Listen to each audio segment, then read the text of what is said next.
Баршаңызға қайырлы күн. Бүгін біз видеода туберкулез, БЦЖ, манту сынамасы және диаскин тест туралы, олардың қандай кезде қолданылатындығын, айырмашылықтарын, ағзада қандай да бір өзгерістер болған кезде қарсы көрсетімдер туралы видеода толықтай айтатын боламыз. Соңына дейін көріңіздер.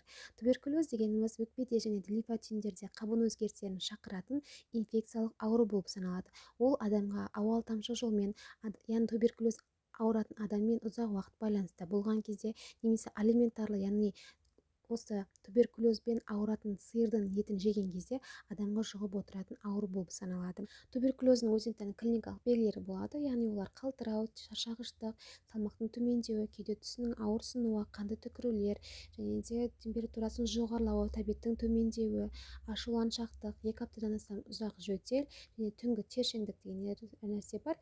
Түнде терлеп жастығының су болу сияқты осындай белгілер байқалатын болса, міндетті түрде дәрігерге көріну керек. Болған диагноз сразу қойылмайды, міндетті түрде арнайы диагностикалық әдістемелер жүргізіледі, яғни GeneXpert, бактериология, микроскопия сынды өзінің арнайы зерттеу әдістерімен нақтыланған кезде ғана бұл диагноз расталатын болады. Яғни осының алдын алу мақсатында профилактикалық мақсатта БЦЖ вакцинасы енгізіледі.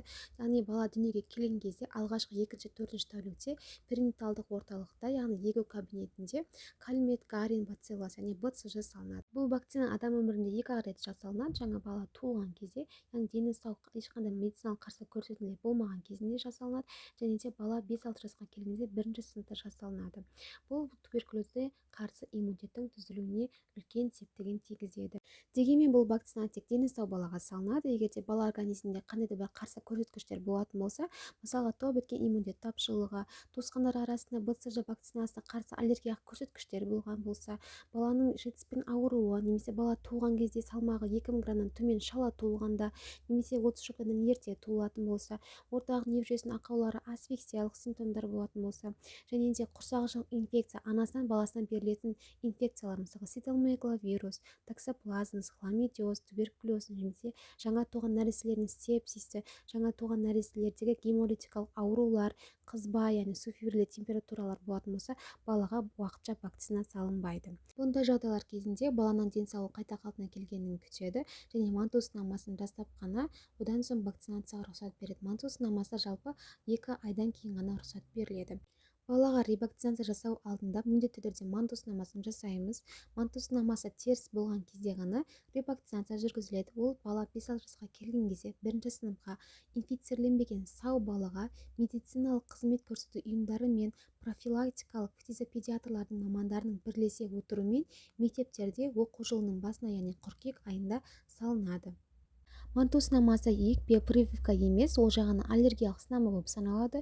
Ол бала организміндегі туберкулез қоздырғыштарын ерте анықтау мақсатында және де балаларды вакцинациялау немесе ревакцинацияға іріктеу мақсатында, немесе туберкулезбен ауруға қаупі жоғары балалар арасында жүргізіліп отырады.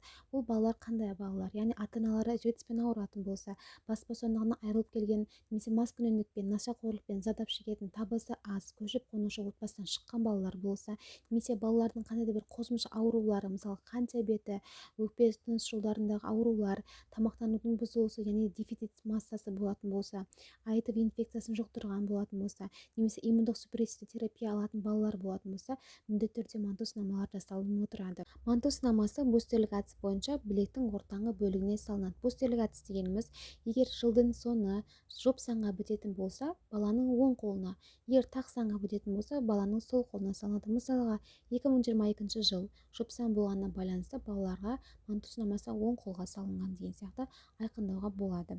0,1 мл туберкулин енгізген кезде 5-6 мл лимонный корочка пайда болады. Және манту сынамасын біз 72 сағаттан кейін бақылай аламыз.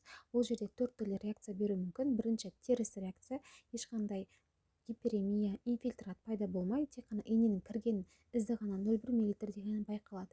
Екінші ол күмәнді инфильтрат пайда болады, 2-4 мл немесе кез келген көлемдегі гиперемия, айналасы қызарып тұрады.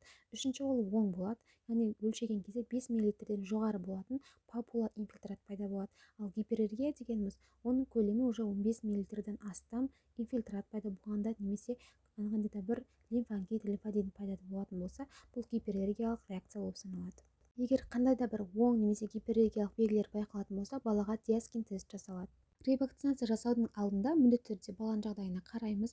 Егер бала туберкулез инфекциясын жұқтырса, манту сынамасы оң және күмәнді болатын болса, АИДВ инфекциясы болса, қатерлі ісіктер немесе жіті және созылмалы инфекциялық аурулармен ауырып тұрса, мысалға тұмау болып тұруы мүмкін, бала температурасы жоғары болып тұруы мүмкін. Осындай кезде ревакцинация жасалмайды, баланың жағдайы жақсарғандығын, жазылғандығын толықтай күтеді. Жаңағы айтқанымыздай, манту сынамасы оң болып қалса, міндетті түрде диаскин тест жасалады. Диаскин тест туралы манту сынамасы сияқты аллергиялық сынама 0,1 мл білекке салынады. Манту сынамасына қарама-қарсы қолға жасалынады. Және де бұл жерде егер теріс болатын болса, ол жай ғана поствакциналық аллергия екендігін білдіреді. Егер де оң болатын болса, инфекциялық аллергия, яғни ағза инфицирленгендігін білдіреді. Мұндай кезде біз міндетті түрде баланың рентгенге түсіру, флюорография жасау, қақырығын зерттеу сияқты ары қарай зерттеу шаралары жүргізілетін болады.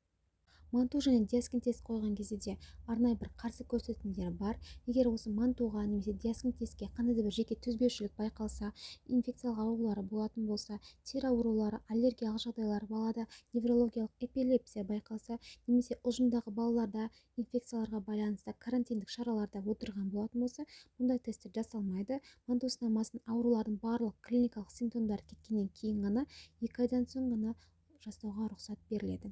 Денсаулықтарыңыз мықты болсын.